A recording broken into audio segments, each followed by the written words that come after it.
পেহেলগাঁওয়ে বৈসরণ জায়গাটা এতটাই সুন্দর যে অনেকে বলেন মিনি সুইজারল্যান্ড। আর সেখানেই মঙ্গলবার জঙ্গি হানা, পর্যটকদের ধরে ধরে খুন। বৈসরণের বুকে এখন শোকের পাথর।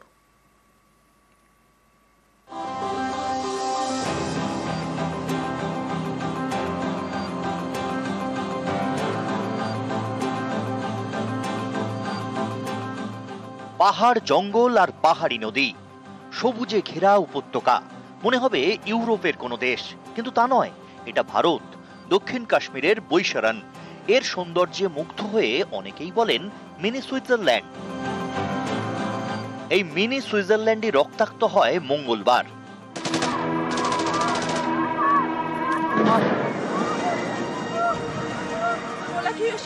পর্যটকদের বেছে বেছে গুলি করে জঙ্গিরা। আতঙ্কের বৈশরণে এসে পৌঁছেছে নিউজ 18 বাংলা। আপনারা দেখতে পাচ্ছেন বৈশরণ পিকনিক স্পট, যেখানে প্রচুর মানুষ আনন্দ করতে আসেন। এই পেছনের সেই মিডোজ যাকে বলা হয় মিনি সুইজারল্যান্ডের, এখানে এসেই মঙ্গলবার জঙ্গি হামলায় প্রাণ হারিয়েছেন 26 জন পর্যটক। বৈশরণের পাশ দিয়ে বয়ে গিয়েছে লিডার নদী। পাহাড়ি এই নদীর সঙ্গে গল্প করে পাইনের জঙ্গল। গরমে পর্যটকদের ভিড় বাড়ে। জঙ্গলের রাস্তা পেরিয়ে পৌঁছতে হয় বৈশরণ পিকনিক স্পটে। গাড়ি চলার রাস্তা তো নেই, সাধারণ মানুষের হাঁটার পথও এইরকম দুর্গম। বৈশরণ যাওয়ার জন্য এই রাস্তা পেরিয়েই পর্যটকরা ছুটে যান সেখানকার যে নৈসর্গিক পরিস্থিতি রয়েছে তা দেখার জন্য। মঙ্গলবার এইসব পাথর পেরিয়েই পিকনিক স্পটে যান পর্যটকরা। সেখানে আচমকা জঙ্গি হানা। देखा लो, पब्लिक दौड़ रही थी। पहले हमें पता ही नहीं चला ये क्या हो गया, क्या मामला हो गया। पुलिस ने कहा कोई इनकाउंटर चल रहा है उधर। सब ये कह रहे दौड़ो, भागो भागो, जान बचाओ जान बचाओ। कोई नंगे पाँव था, किसी के पाँव में जूता था, किसी का जूता ही नहीं था, किसी का क्या था, कोई बच्चे उठाए हुए थे, कोई दौड़ रहे थे।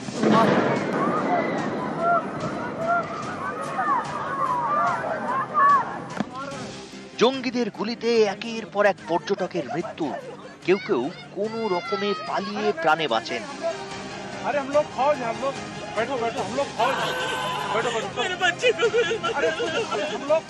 হামলা ঘটেছিল তখন এই রাস্তা দিয়েই সমস্ত পর্যটকদের পালিয়ে আসতে হয়েছিল। ফলে বুঝতে পারছেন যে তাদের জন্য কতটা ডিফিকাল্ট হয়েছিল এই রাস্তা দিয়ে চলে আসা, যেখানে রাস্তায় জায়গায় জায়গায় পাথর পড়ে রয়েছে, বোল্ডার পড়ে রয়েছে, এবং যেখানে চলার পথও যথেষ্ট বিপদসংকুল।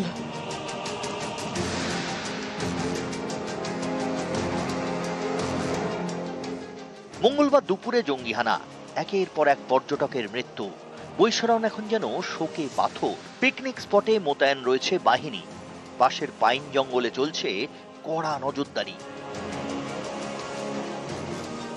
জঙ্গিরা তারা যাতে এই এলাকা ছেড়ে পালিয়ে যেতে না পারে তার জন্য সমস্ত রকম নজরদারি চলছে, এবং এই জঙ্গলের রাস্তায় চলছে পেট্রোলিং, তল্লাশি একই সঙ্গে। ক্যামেরা পার্সন আপু পাঠকের সঙ্গে মৈত্রেয়ী ভট্টাচার্য, নিউজ 18 বাংলা, পেহেলগাঁও। পেহেলগাঁওয়ে পরিকল্পিত হামলা লস্করের, নাশকতায় একাধিক প্ল্যান। হামলার আগেও নিজেদের মধ্যে কথা বলে প্ল্যান নিয়ে কথা জঙ্গিদের। জোড়া প্ল্যানে হামলার ব্লু প্রিন্ট লস্করের। আগে থেকে পেহেলগাঁওতে আসিফ সহ লস্কর জঙ্গিরা। খচ্চরের শহীদ সেজে জঙ্গি হামলা। वो दोनों बीच में हमको मिले, हम लोगों को लगा वो खच्चर वाले हैं। मैं उसके पास फोन आ गया, उसका फोन यहाँ पे लगा हुआ था, पैर पे इतना बड़ा। हाँ, वो फोन से बात करता है, फोन लिया है ऐसे, फोन से बात करता है हेलो, तो फिर वो बात ही कर रहा है। बोलता है 35, वो ब्रेक फेल नहीं हो पाया, वो प्लान बी 35 बंदूकें मैं भिजवा दिया हूँ घाटी, और बॉक्स पूरा भेज दिया हूँ, ऐसे करके। तो और ज्यादा डाउट हुआ हम लोगों को। पेहलगाम पहुंचे, पेहलगाम में खच्चर वगैरह वालों से बात हुई। हम लोग नीचे से गए कश्मीरी वैली तक, बैसराना से 500 मीटर पहले हम वहां तक गए।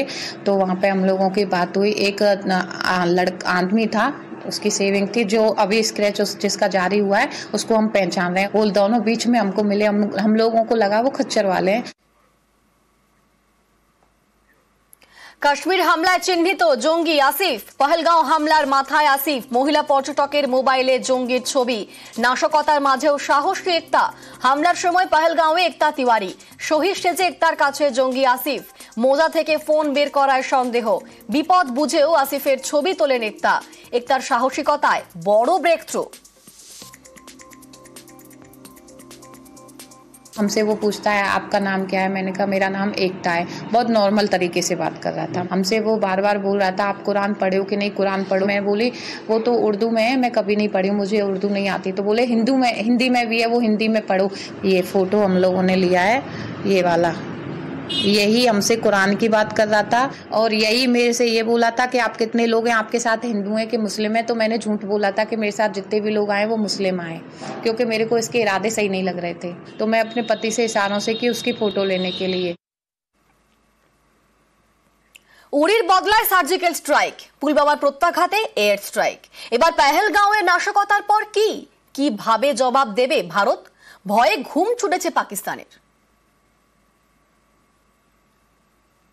22 अप्रैल को जम्मू कश्मीर के पहलगाम में आतंकियों ने मासूम देशवासियों को जिस बेरहमी से मारा है, ये हमला सिर्फ निहत्थे पर्यटकों पर नहीं हुआ है, देश के दुश्मनों ने भारत की आत्मा पर हमला करने का दुस्साहस किया है। बोला कि शायद मुस्लिम नहीं है, उसने उसको गोली मार दी। মঙ্গলবার দুপুরে রক্তাক্ত হয় কাশ্মীর। পহেলগাঁওয়ের বৈসারণের তাণ্ডব চালায় জঙ্গিরা, একের পর এক পর্যটককে গুলি করে মারে। এ নিয়ে দেশ জুড়ে ক্ষোভের পাহাড়। সবাই বিচার চাইছেন জঙ্গিদের বিরুদ্ধে কড়া ব্যবস্থা। পহেলগাঁওয়ের বদলা। जिन्होंने ये हमला किया है उन आतंकियों को और इस हमले की साजिश रचने वालों को उनकी कल्पना से भी बड़ी सजा मिलेगी। अब आतंकियों की बची खुची जमीन को भी मिट्टी में मिलाने का समय आ गया है। अब आतंकी आकाओं की कमर तोड़ कर रहेगी। কেন্দ্র সরকারের তরফ থেকে ইতিমধ্যেই কড়া পদক্ষেপ নেওয়া হয়েছে পাকিস্তানের বিরুদ্ধে এবং সর্বদলীয় বৈঠক ডাকা হয়েছে, সব হয়েছে, কিন্তু যে সমস্ত নিরীহ প্রাণ চলে গিয়েছে সেই প্রাণ ফেরার কোনো আশা নেই। তবে সবাই এখন দাঁতে দাঁত শক্ত করে একটাই জিনিস চাইছে যে এই ওয়েস্টার্ন ভ্যালি যাকে রক্তের দাগে রাঙিয়ে দেওয়া হয়েছে তার বদলা নেওয়া হোক।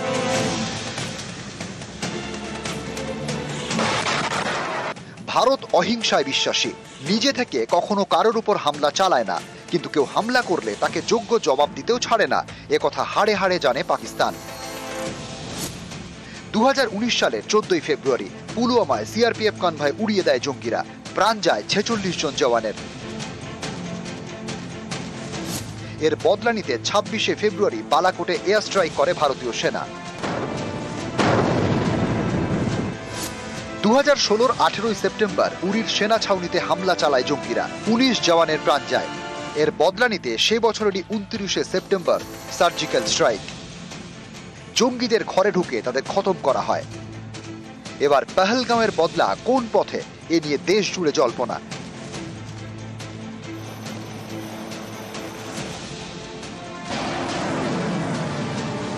এরই মাঝে আরব সাগরে মিসাইল টেস্ট করেছে ভারতীয় নৌসেনা, এতে জল্পনা আরো বেড়েছে। आप एयर स्ट्राइक करके अगर एक बिल्डिंग 2 बिल्डिंगों को गिरा भी दे, 100-150 आदमी मार भी दो, वो कोई फर्क नहीं पड़ता। जिनको मारोगे वो टेररिस्ट होंगे, वो रिप्लेसेबल हैं। पाकिस्तान को पिंच तब होगा जब उनकी 8-10 जगहें पीओके की में और जगह हैं जिसके ऊपर इंडियन आर्मी जाके ऑक्यूपाई कर ले, खासकर पीओके। और हमको ये काम शुरू कर देना चाहिए, ये मौका है हमारे हाथ में, जिसे गंवाना नहीं चाहिए। পাকিস্তানের সঙ্গে ইতিমধ্যেই কূটনৈতিক সম্পর্ক ছিন্ন করেছে ভারত। অনির্দিষ্টকালের জন্য সিন্ধু জল চুক্তি স্থগিত করে দিয়েছে। সিল করা হয়েছে আটারি সীমান্ত। পাকিস্তানিদের ভিসাও বাতিল করা হয়েছে। ভারতে থাকা পাকিস্তানিদের দেশে ফিরে যেতে বলা হয়েছে। শুধুমাত্র কূটনৈতিক পদক্ষেপ নিয়ে যে ভারত চুপ থাকবে না তা ভালোই টের পাচ্ছে পাকিস্তান, তাই আগেই তারা জঙ্গি নাশকতার সঙ্গে পাক যোগের দায় অস্বীকার করেছে। শুধু তাই নয়, ইসলামাবাদের এমনই বুক কাঁপছে যে জাতীয় নিরাপত্তা কমিটির সঙ্গে বৈঠক পর্যন্ত করে ফেলেছেন পাক প্রধানমন্ত্রী শাহবাজ শরীফ। সীমান্তে মোতায়েন করেছে বাড়তি সেনা। পাক অধিকৃত কাশ্মীরে জঙ্গিদের নিজেদের ডেরা ছাড়তে বলা হয়েছে। সেখানে সেনার সংখ্যাও বাড়িয়ে দিয়েছে ইসলামাবাদ। বায়ুসেনাকেও তৎপর থাকতে বলা হয়েছে। এমনই ভয় যে করাচিতে মিসাইল টেস্টও করেছে পাকিস্তান। পাকিস্তানের রক্তচাপ বাড়িয়েছে এবারের তৎপরতা। ভারতকে রক্তাক্ত করলে ভারত চুপ করে বসে থাকবে না, পাকিস্তান সেটা ভালোই জানে। নিউজ 18 বাংলা।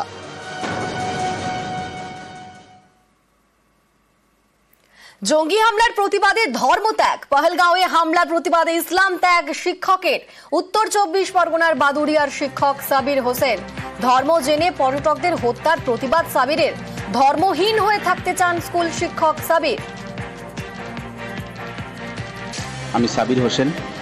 পেহেলগাঁওয়ে ঘটে যাওয়া বর্বরোচিত জঙ্গি হামলার প্রতিবাদে আজ আমি ইসলাম ধর্ম ত্যাগ করছি এবং আমি মনে করি এরকম বর্বরোচিত ঘটনার প্রতিবাদে সকল মুসলিম সমাজের মানুষের এগিয়ে আসা উচিত। আমি সাবির হোসেন আবারও এই ঘটনার তীব্র প্রতিবাদ জানাই এবং এই ঘটনায় যারা দোষী তাদের চরম শাস্তি কামনা করি আর নিহতদের প্রতি এবং তাদের পরিবারের প্রতি আমার সমবেদনা জানাই। এটা সম্পূর্ণ আমার ব্যক্তিগত সিদ্ধান্ত, কারণ আমি ছোটবেলা থেকে যে পরিবেশে যে আবহাওয়ায় মানুষ হয়েছি, আমি দেখেছি কোথাও যেন একটা বিধর্মীদের প্রতি একটা বিদ্বেষ। আমরা সবসময় বলি জঙ্গিদের কোনো ধর্ম হয় না, তারা কিন্তু সেই ধর্মীয় দৃষ্টিকোণটাকে কিন্তু ব্যবহার করেছে এবং সেখানে তারা ধর্ম জিজ্ঞাসা করে করে মানুষকে হত্যা করেছে। সেই মুম্বাই হামলা থেকে শুরু করে বিভিন্ন জঙ্গি হামলা, সেখানে একটি বিশেষ ধর্মের মানুষ কিন্তু জড়িত এবং আমি সেই ধর্মীয় গোষ্ঠীতে বিলং করি।